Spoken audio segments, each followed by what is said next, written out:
আসসালামু আলাইকুম প্রিয় দর্শক মণ্ডলী, কেমন আছেন আপনারা সবাই? আশা করি সবাই ভালো আছেন, ভালো দলে আছেন। আমাদের ভূত আড্ডা চ্যানেলে আপনাদের সবাইকে জানাই স্বাগত।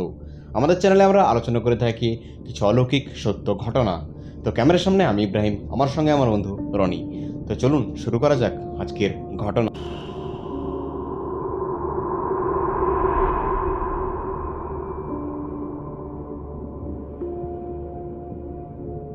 1699 সাল। তখন পোল্যান্ডের একজন নাবিক মিশরের পিরামিড থেকে দুটি মমি কিন্তু চুরি করে নিয়ে আসছিল মাঝ সমুদ্র পাড়ি দিয়ে তখনকার সময়। কিন্তু ঘটনাক্রমে মাঝপথে সে সাক্ষী হয় প্রচণ্ড ঝড়ের এবং তার নৌকা বা জাহাজ ডুবে যাওয়ার উপক্রম হয়। সে কিন্তু কিছুতেই বুঝতে পারে না এটা কেন হচ্ছে। তার সহকর্মীরা তাকে বলে হয়তো এই দুটি অভিশপ্ত মমির জন্যই এই জিনিসটা হচ্ছে। কারণ দর্শক মণ্ডলী, আমরা কোথাও না কোথাও জেনে থাকি যে মিশর, ইজিপ্ট বা এখানকার পিরামিড বা মাম্মি বা মমি যেটাকে আমরা বলে থাকি, সেগুলো কোথাও না কোথাও একটা অভিশপ্ত জায়গা বা অভিশপ্ত জিনিস, আমরা সেটাকে সবাই জানি। তো এরকমই কিছু একটা ব্যাপার সেদিন ঘটেছিল এবং সেই দিন সেইখানে সেই মুহূর্তে যখন মমিগুলোকে ফেলে দেওয়া হয়েছিল, তাদের সহকর্মীর কথা শুনে সেই মিশর বা ইজিপ্ট বা সেই পিরামিড, সেই মমিগুলো কেন অভিশপ্ত, কেন আজও সেইখানকার ইতিহাস এখনও লোকে জানতে পারে না বা ততটা এখনও ইতিহাস উঠে আসেনি। তো সেরকমই একটা ইতিহাস বা ঘটনা যেটা আপনার লোম খাড়া করে দেবে, এই ঘটনা তুলে ধরবে আমার বন্ধু রনি। তো রনি ভাই, আসসালামু আলাইকুম। ওয়ালাইকুম আসসালাম। কেমন আছো বলো? আলহামদুলিল্লাহ তো ভালো। আজকে যদি তুমি তুলে ধরতে সেই ঘটনা, যে ঘটনা আমাদের দর্শক মণ্ডলীকে লোম খাড়া করতে বাধ্য করবে। ঘটনাটি শুরু করার আগে আমি তোমায় একটা জিনিস বলে রাখি, যে সমস্ত ফেরাও বা মিশরের সম্রাট, যাদেরকে আমরা ফেরাও বলে থাকি, তাদেরই কিন্তু মমিগুলো বিখ্যাত বা কুখ্যাত বলতে পারো, অভিশাপের দিক থেকে কুখ্যাত বলতে পারো। সেই রকমই একটি ঘটনা, একটি বিখ্যাত নাম তুতনখামিন, মিশরের একজন ফেরাও, ঠিক আছে। এবং তুমি আরেকটা জিনিস জানো, যে ফেরাও বা সম্রাট যারা ছিল মিশরের, তাদেরকে শুধু রাজা হিসাবে দেখা হতো না, তাদেরকে কিন্তু একরকম ভগবানের দরজা দেওয়া হতো।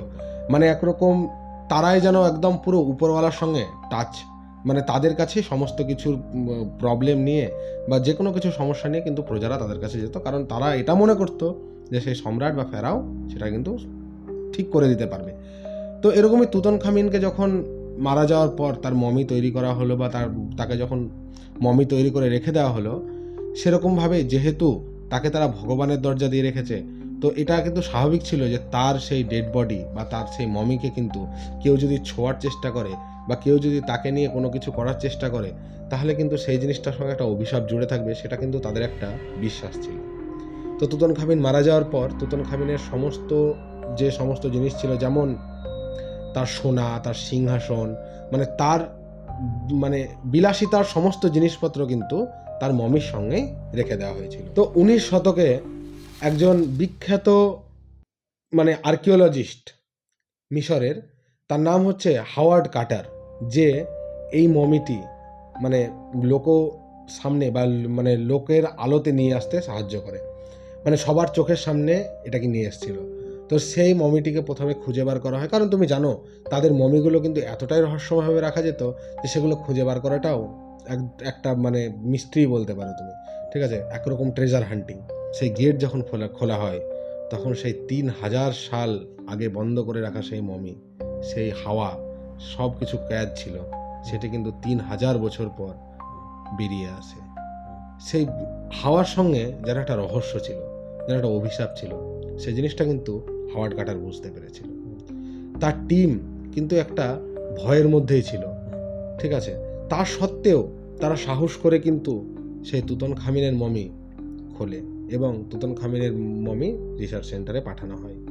তারপরেই যে সমস্ত জিনিসগুলো শুরু হয় ইব্রাহিম ভাই, তুমি বিশ্বাস করতে পারবে না। তো হাওয়ার্ড কার্টারের বাড়িতে তার কিন্তু একটা মানে খুব প্রিয় পোষা পাখি ছিল। সেই পোষা পাখিটি সে তার স্বাভাবিকভাবে তার বাড়িতেই থাকতো, তার বাড়ি ইজিপ্টেই। তো হঠাৎ করে সে খবর পায় তার সেই পোষা পাখিটি, হ্যাঁ, খাঁচাবন্দি পাখিটি একটি কোবরা সাপ খেয়ে ফেলেছে। এবং তোমাকে এখানে বলে রাখি, কোবরা সাপকে বলা হয় ফেরাওদের মমির রক্ষক। মানে তুমি মমির যেগুলো থাকে, মানে আমরা সাধারণত দেখেছি, সেখানে কিন্তু তুমি দেখতে পাবে মাথার কাছে একটা কোবরার কিন্তু চিহ্ন দেওয়া থাকে, ঠিক আছে। ওটাকে বলা হয় কোবরা সাপ হচ্ছে মমির বা ওই দেহটার রক্ষক। হুম। আফটার লাইফে তার রক্ষক হচ্ছে কোবরা সাপ। তো সেই কোবরা সাপের তার এই প্রিয় পাখিটাকে মানে খেয়ে ফেলা, এটি কিন্তু আমরা হয়তো কোইন্সিডেন্স ভাবেই দেখছি, কিন্তু হোয়ার্ড কার্টার কিন্তু সেদিন একটু ভয় পেয়েছিল। এবং তার টিম যখন এই জিনিসটা জানতে পারে, তার টিম কিন্তু একটা আতঙ্কের মধ্যে চলে আসে। এবং তোমায় আমি বলে রাখি, তারপরেই কি হয়, হোয়ার্ড কার্টারের সঙ্গে যারা কাজ করত সে সমস্ত মানুষজন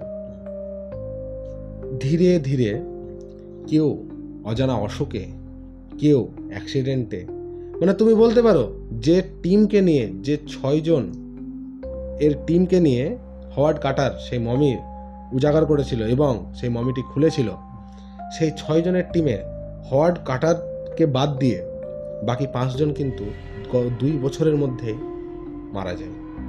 কেউ মারা যায় অজানা অসুখে, কেউ মারা যায় অ্যাক্সিডেন্টে।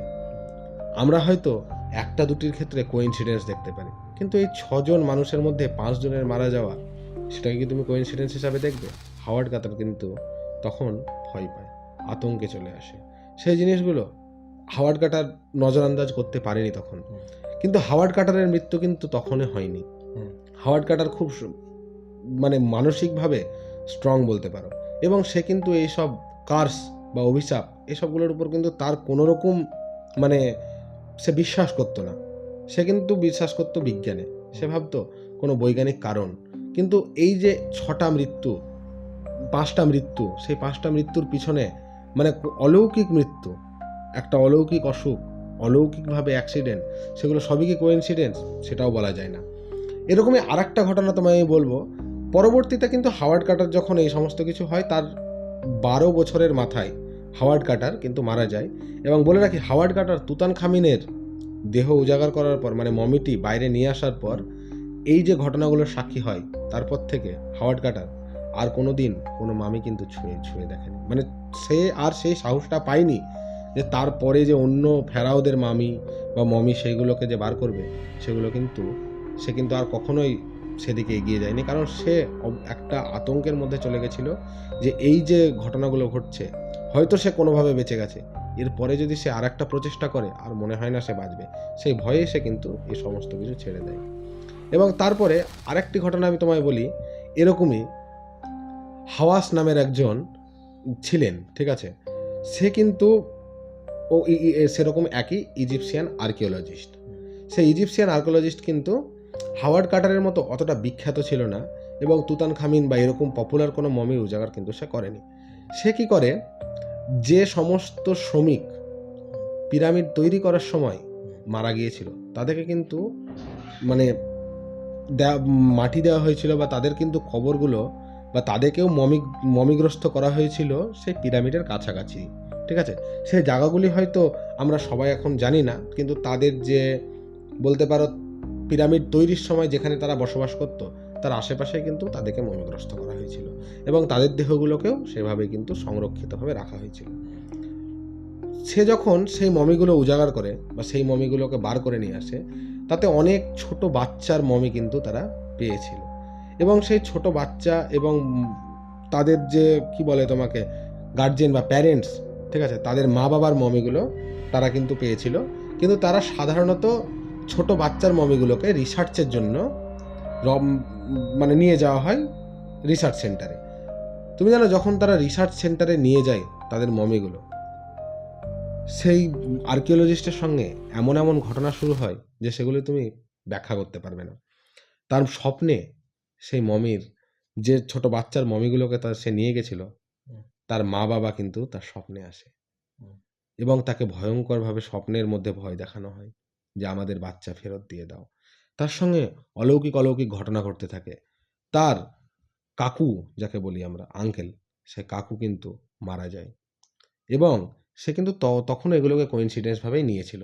তার কাকু মারা যায়, এবং সেই স্বপ্ন যেদিন আসে, সেই দিন তার কাকু মারা যাওয়ার পর তার পুরো 1 বছর পর, এবং একই দিনে যেদিন তার কাকু মারা গেছিল এবং যেদিন সে স্বপ্নগুলো দেখেছিল, সেই সেম ডেটে 1 বছর পর তার কাকিমাও মারা যায়। এই সমস্ত কিছু ঘটনাগুলো যখন তার সঙ্গে হতে থাকে, তার সঙ্গে তার জীবন একরকম যেন খারাপ থেকে আরও খারাপ হতে থাকে।